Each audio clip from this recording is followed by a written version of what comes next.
Hi friends, welcome back to our channel. അപ്പോൾ എൻ്റെ പുതിയൊരു വീഡിയോയിലേക്ക് എല്ലാവർക്കും സ്വാഗതം. ഇന്ന് നമ്മൾ തയ്യാറാക്കാൻ പോകുന്നത് റാഗി അടയാണ് കേട്ടോ. വളരെ പെട്ടെന്ന് ചെയ്തെടുക്കാം, കഴിക്കാൻ അടിപൊളി ടേസ്റ്റിയാണ്, അതുപോലെ തന്നെ ഹെൽത്തിയാണ് കേട്ടോ. അപ്പോൾ അത് തയ്യാറാക്കാനായിട്ട് ഇതുപോലെ ഒരു പാത്രത്തിലേക്ക് 1.5 കപ്പ് അളവിൽ റാഗിപ്പൊടി എടുത്തിട്ടുണ്ട്. അതിലേക്ക് ഒരു നുള്ളു ഉപ്പും കൂടെ ചേർത്ത് കൊടുത്തിട്ടുണ്ട്. ഉപ്പും റാഗിപ്പൊടിയും നല്ല പോലെ തന്നെ മിക്സ് ചെയ്തെടുക്കാം. ഇനി ഇതിലേക്ക് നല്ല ഇളം ചൂടുള്ള വെള്ളം ഒഴിച്ചു കൊടുക്കണം കേട്ടോ. ഒരുപാട് തിളച്ചതുമല്ല, എന്നാലോ ഒരുപാട് ചൂടാറിയതുമല്ല കേട്ടോ. നമ്മൾ കൈ വെച്ച് കഴിഞ്ഞാൽ പൊള്ളുന്ന രീതിയിലുള്ള ചൂടില്ലേ, ആ ഒരു ചൂടാണ് കേട്ടോ ഉണ്ടാവേണ്ടത്. അപ്പോൾ അത് നമ്മൾ ആവശ്യത്തിനുള്ള ചൂടുവെള്ളം ഒഴിച്ചു കൊടുത്തിട്ട് നന്നായിട്ട് തന്നെ മാവൊന്ന് വാട്ടിയെടുക്കാം. നിങ്ങൾ എത്രയാണോ അട ഉണ്ടാക്കാൻ വേണ്ടി ഉദ്ദേശിക്കുന്നത് അതിനനുസരിച്ചിട്ട് റാഗിപ്പൊടിയുടെ അളവ് കൂട്ടിയും കുറച്ചിട്ടൊക്കെ എടുക്കാവുന്നതാണ് കേട്ടോ.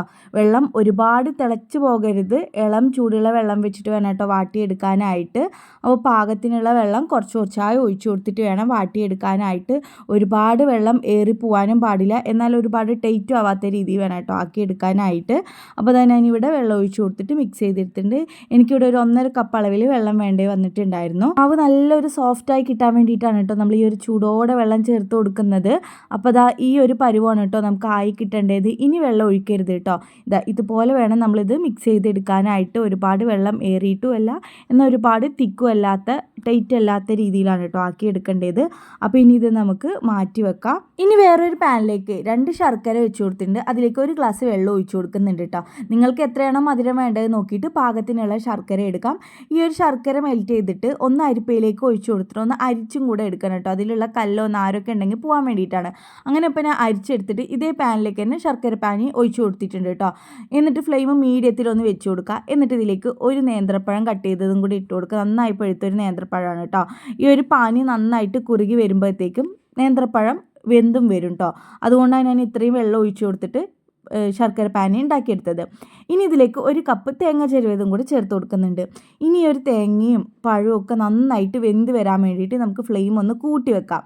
ഈ ഒരു പാനി വറ്റി വരികയും കൂടെ ചെയ്യും, അതിൽ ചേർത്തിട്ടുള്ള നേന്ത്രപ്പഴമൊക്കെ നന്നായിട്ട് വെന്ത് വരികയും കൂടെ ചെയ്യും കേട്ടോ.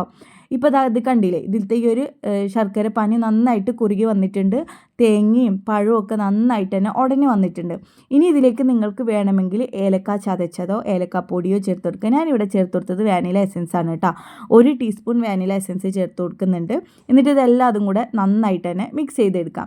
ഇനി ഇതിൻ്റെ കൂടെ നിങ്ങൾക്ക് അവിൽ വേണമെങ്കിൽ അവിലും ചേർക്കാവുന്നതാണ് കേട്ടോ. ഇപ്പോൾ ഈ ഒരു പഴവും തേങ്ങയൊക്കെ കണ്ടില്ലേ, നന്നായിട്ട് ഉടഞ്ഞ് ആ മധുരമൊക്കെ കുടിച്ച് നന്നായിട്ട് കുറുകി വന്നിട്ടുണ്ട്. ഇനി ഫ്ലെയിം ഓഫ് ചെയ്തിട്ട് ഇതൊന്ന് ചൂടാറാൻ വേണ്ടി മാറ്റി വെക്കാം. അപ്പോൾ നമ്മുടെ അടയ്ക്കുള്ള ഫില്ലിങ്സ് ഇവിടെ റെഡി ആയിട്ടുണ്ട്. ഇനി നമുക്ക് റാഗി അട റെഡിയാക്കി എടുക്കാം. അപ്പോൾ അതിനായിട്ട് ഇതാ വാഴയില ഞാൻ കട്ട് ചെയ്ത് വെച്ചിട്ടുണ്ട് കേട്ടോ. നിങ്ങൾക്ക് എത്രയാണോ വലിപ്പം വേണ്ടത്, അതുപോലെ നിങ്ങൾക്ക് എങ്ങനത്തെ ഷേപ്പിൽ വേണമെങ്കിലും ഈ ഒരു അട ഉണ്ടാക്കി എടുക്കാം കേട്ടോ. അപ്പോൾ ആദ്യം കുറച്ച് മാവ് എടുത്തിട്ട് കയ്യിലേക്ക് ലേശം വെള്ളം നനച്ച് കൊടുക്കുക. എന്നിട്ട് ഒരുപാട് തിക്കാവാതെ നല്ല തിന്നായിട്ട് തന്നെ അങ്ങോട്ട് പരത്തി എടുക്കണം കേട്ടോ. എന്നിട്ട് അതിൻ്റെ സെൻറ്ററിൽ ഫില്ലിങ്സ് വെച്ച് കൊടുക്കുക. എന്നിട്ട് നിങ്ങൾക്ക് ഇഷ്ടമുള്ള ഷേപ്പ് ആക്കി എടുക്കാം കേട്ടോ. ഒരുപാട് തിക്കാവരുത് കേട്ടോ, എന്നാൽ കഴിക്കുമ്പോൾ അട കൂടുതലും അതിൻ്റെ ഉള്ളിലുള്ള ഫില്ലിങ്സ് കുറവും ഉള്ള പോലെ ഉണ്ടാവും. അപ്പോൾ നിങ്ങൾ എന്ത് ചെയ്യുക, നല്ല തിന്നായിട്ട് അങ്ങോട്ട് പരത്തിയെടുക്കാം. കയ്യിൽ ലേശം വെള്ളം ആക്കി കൊടുത്തുകൊണ്ടേ പരത്തിയെടുക്കാം കേട്ടോ. എന്നാലാണ് നല്ല തിന്നായിട്ട് കിട്ടുകയുള്ളൂ. എന്നിട്ട് നമ്മൾ നേരത്തെ റെഡിയാക്കി വെച്ചിട്ടുള്ള ആ ഒരു ഫില്ലിങ്സും കൂടെ വെച്ച് കൊടുത്തിട്ട് നമുക്ക് മടക്കിയെടുക്കാം. ഞാനിപ്പോൾ ഇതൊരു കോൺ ഷേപ്പിലാണ് കേട്ടോ മടക്കിയെടുക്കുന്നത്. നിങ്ങൾക്ക് ഇഷ്ടമുള്ള ഷേപ്പിൽ മടക്കിയെടുക്കാം. മടക്കുന്ന സമയത്ത് ചിലപ്പോൾ കീറി വരാൻ സാധ്യതയുണ്ട്.